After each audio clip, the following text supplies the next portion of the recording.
Я купила теплицу в этом году. Она довольно недорогая. Мне, пенсионерке, было это по силам сделать. Приехали ребята, собрали, ребята россияне, сделали все качественно и очень крепко. Я не ожидала, что теплица даст им такие большие урожаи. Я практически снимаю урожай утром и вечером. Если даже сбор я один раз пропущу, у меня вырастают огурцы таких размеров, а то и больше. Помидоры мы посадили поздно. Думали, что они вообще у нас не смогут вырасти и плодоносить. Но посмотрите, какие у нас помидоры.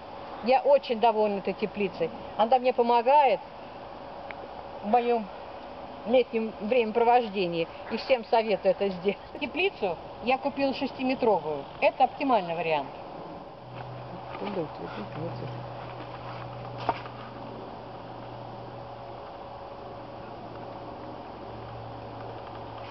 Думаю.